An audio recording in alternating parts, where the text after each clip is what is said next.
I was made disabled in February of 2011 from a stroke, and I kind of experienced firsthand what it's actually like to live as a disabled person, to go around in a wheelchair and to experience life in a completely different way that I felt I wasn't prepared for. There's millions of people in the UK alone living with disabilities, and yet I didn't feel like I knew how to act, didn't know how society was going to accept me, anything like that. I just think that television could be doing a lot more for the disabled community and making them feel more equal in our society. Television is one of the most powerful instruments for change.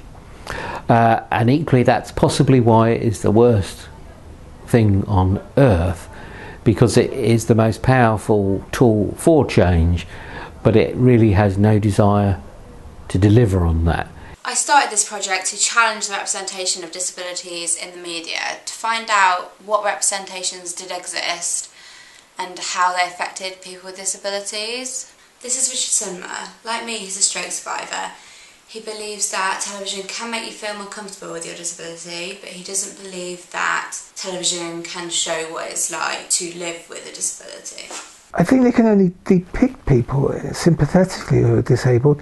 I don't think you could ever let anybody know what it's like to feel like it, because unless it happens to you, you don't know. You can't really picture it, can you? This is Jessica Calgren-Hayes. She was born with a condition called HMPP. She appeared on Britain's Missing Top Models, which was a spin-off show from Britain's Next Top Models using disabled contestants. She believes that having disabled people on television could have helped her in her childhood. As a young child watching programmes like Blue Peter, I always felt so disheartened seeing these people going out and doing amazing things and feats of physical superiority, and I knew that I would never be able to do that. Anna Waldron is a media graduate. She was also my housemate at the time of my stroke. She doesn't think that television could have helped her prepare for what happened to me, but she does think that television representation needs to be changed. I don't think really you can be prepared to deal with something like that. I think everyone deals with things differently, because nothing is more shocking than seeing one of your best friends in that position. Catherine Spencer is a student at the University of Brighton. She was born hard of hearing, and she believes that having disabled people on television can help people feel comfortable in society. I think it definitely raises awareness, and it makes people feel that they're not alone in the world. Dr. Paul Dark calls himself an academic, writer, artist and critic. He was born with spina bifida and has been a long-term commentator on disabilities. He also has a PhD in cinema and disability. I think the representation of disability on television is very complex. I think often one doesn't notice it, even if it's there a lot, because it's just such part of fabric of the media, the inclusion, and by inclusion I mean exploitation of disabled people, that what you're actually getting is a very subtle version of abnormality that doesn't exist in the real world. A few months after my stroke, I was approached by a production company called Princess Productions. They were making a programme about young people who were going through something usually associated with older people. Leonie Wheeler was their research graduate. She now works on Channel 5's Live with Gabby, and she thinks that it's the way programmes are perceived that causes the problems, not what people are thinking when they make them. I think it's more how people are interpreting the programme that's wrong, rather than what programme makers are thinking when they go into it. Yeah. And that possibly that's the issue that needs to be changed, and maybe that needs to be changed by like radical programme making or something. In 1982, a disability activist and writer called Colin Barnes identified 12 stereotypes of disabilities in the media. 10 of these are now identified by the British Film Institution for the moving image. These include the pitiable, the brave and inspiring, bitter and aggressive. Open your eyes and really look at me and ask yourself what could possibly be wrong with me. A little thing like never been able to move again won't bother you, would it? No, it'll be a walk in the park for you, only without the walking bit. Well, not for me. I am sick of it.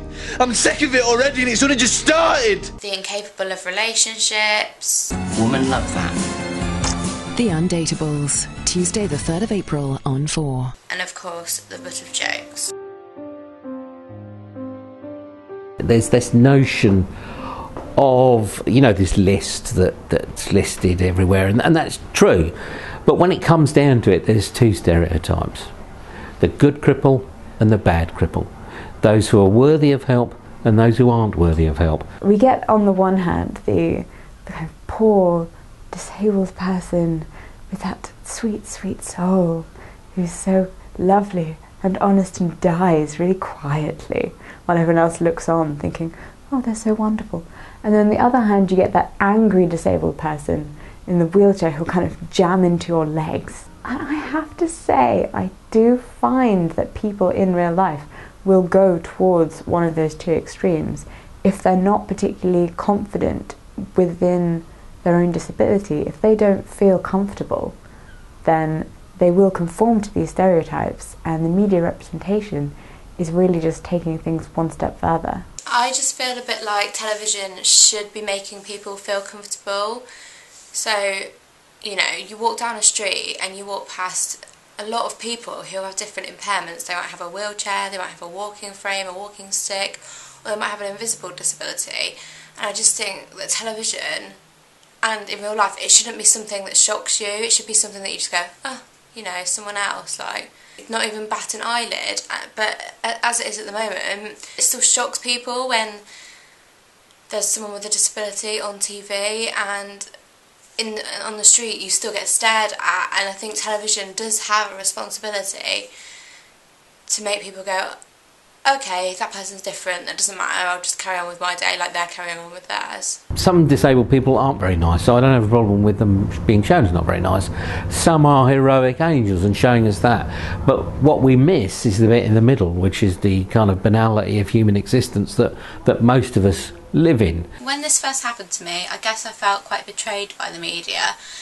Betrayed by the fact that there wasn't any strong disabled mainstream characters on the TV, and I guess it made me not feel very sure about myself. I felt very like I wasn't this amazing person who was trying to accomplish something that many people see as impossible, but I was just this girl getting on with life and dealing with what life had thrown at me. Most disabled people, if not all of them, except for the exceptional few, live in that middle road where we just get on with our lives, and it's quite easy despite discrimination and hard despite equality. It's that mix, you know, just like it is for everybody else.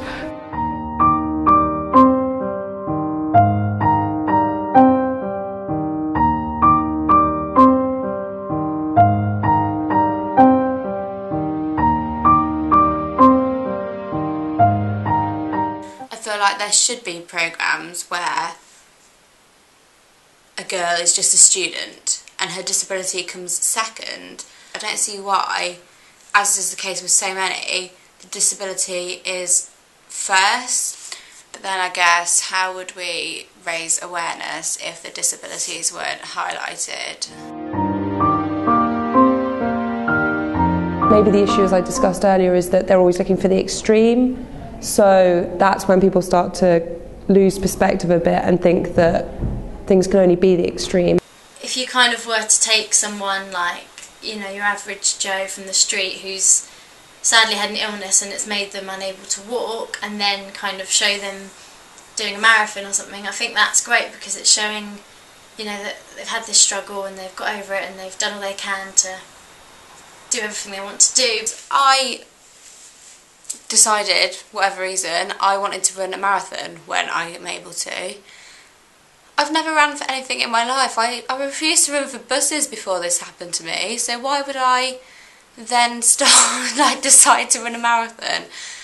And it just makes me feel like maybe it's been drummed into me that I need to prove myself as worthy in other people's eyes.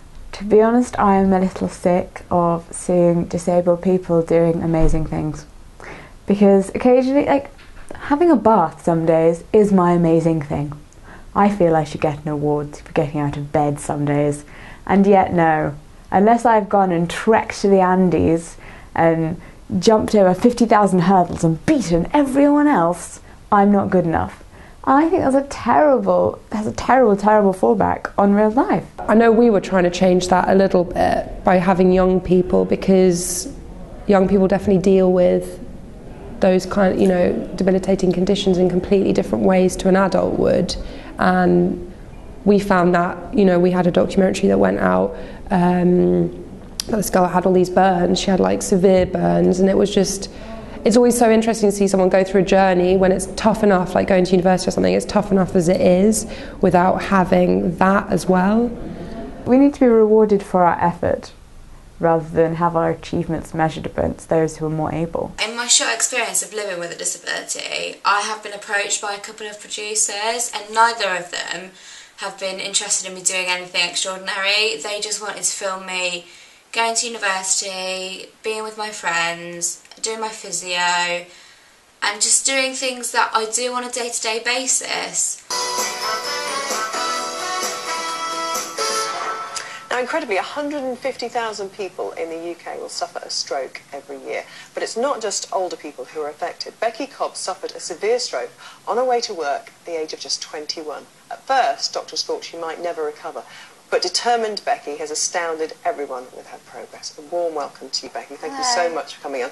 And Dr. Rada is here as well, and we'll talk to you in a bit about strokes, and especially strokes in the young. In terms of finding people, it's always difficult. A lot of people, especially with disabilities, don't really want to appear because they have kind of a perception that they might get ridiculed and things like that, and you know, that's possibly a bias that's already built in that needs to be changed. So I have to say that it's not for a lack of trying that disabilities are not being represented so much in this way, because these shows aren't being commissioned, and I just think that production companies do come up against a lot more than we understand when it comes to producing shows about people with disabilities. There's a young lady who she's only got part of her arm, and she is a children's presenter, and some people have complained to say she shouldn't be allowed to do that. And she said, well, why not? I can do the job and I can get on with the children and know what I'm doing. So people say, oh, well, you're going to upset the kids, but I don't think the kids are bothered by it, really. Not in the least. It would do some good to people if they actually went out and, I don't know, thought about what it was like for someone else for a change rather than themselves, because I think it's quite a selfish society we live in. One thing I just can't get my head around is why people still view disabilities as being so different, because there are 6.9 million people of working age with disabilities, but I have kind of realised that maybe it's not until it happens to you or someone that you love that you realise how ordinary it is. It opened my eyes to, you know, loads of things that I probably wouldn't have thought of before, like even things like, you know, the disabled toilet in a pub or the stairs in a pub. It really, I think it would change a lot of things if people knew more about the subject and acted on it. I guess that's the thing, people just aren't exposed to disabilities to even understand, but some people just aren't tactful anyway, like that's the sad thing, they just don't, you know, they don't know how to be polite, and I think that's a whole different area rather than it being anything specifically to do with disabilities. But people do have a problem with different, and that's just society in itself, I think, rather than what television is doing necessarily. Able-bodied people can become very afraid when dealing with disabled people because they're very scared of saying the wrong thing, and they're very scared of doing the wrong thing and insulting people. And I think that's awful. I'm not a fan of PC terms and everyone treading on eggshells because they're so terrified they'll say the wrong thing. I'm a person, just talk to me. You know, there is something to be said for people like understanding a bit more about you know, what actually like the different issues around certain conditions, but I mean people do switch off, that's the only problem. Like what we always kind of find is that we need to make things short and snappy and contain things and like box things up, and that's, as you say, is when people are getting confused. I had been thinking that people with disabilities weren't represented on television because people without disabilities just weren't interested in it. Because I'd started thinking about before my stroke and after my stroke and how my excitement towards watching programmes with a disabled person on them had changed, and before I might have watched them, but I don't think I ever really related to it. It's very interesting, the notion of whether it's a ratings winner. The thing to remember is that most people aren't interested in most things on television. So the idea that you put on a disability programme and it's not watched by many people, well, most things on the BBC aren't watched by many people. Most things on Channel 4 aren't watched particularly. The audience figures for most television programmes outside of a core group on BBC One, ITV, soap operas, Saturday night entertainment is pretty much awful. And at other times you could put on wallpaper for an hour and get higher audiences than some of the rubbish they put on.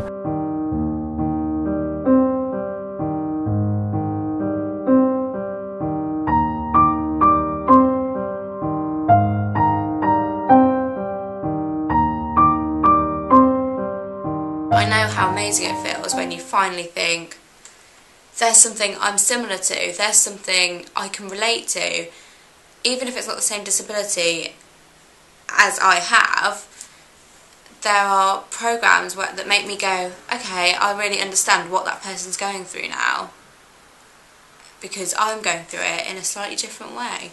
I got really excited about a programme not that long ago. It was Deaf Teens here in World. It was so good. It was just about a group of teenagers in different stages of their life. They were leaving school, going into the big wide world, and different abilities of hearing. So some people were going to university and struggling with their lectures and stuff, which happens to be, although I don't interact with any other deaf people, so I sort of realised how much I've been missing for that whole culture that I have no part of. But it was really good.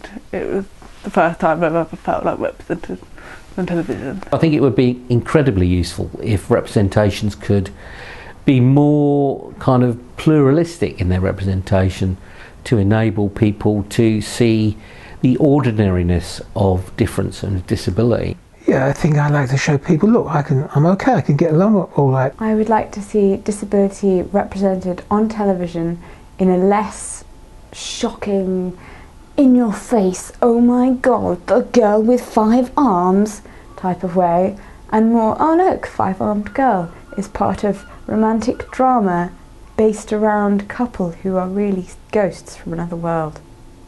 Why does disability have to be the main part? I mean, disabled people can just slot into things. That's what I'd like to see. It's not just about being everywhere, because again, one of my bête noirs is that disabled people are everywhere in the media, but in a very specific way that is about demeaning us or normalising us, and neither value us for who we are.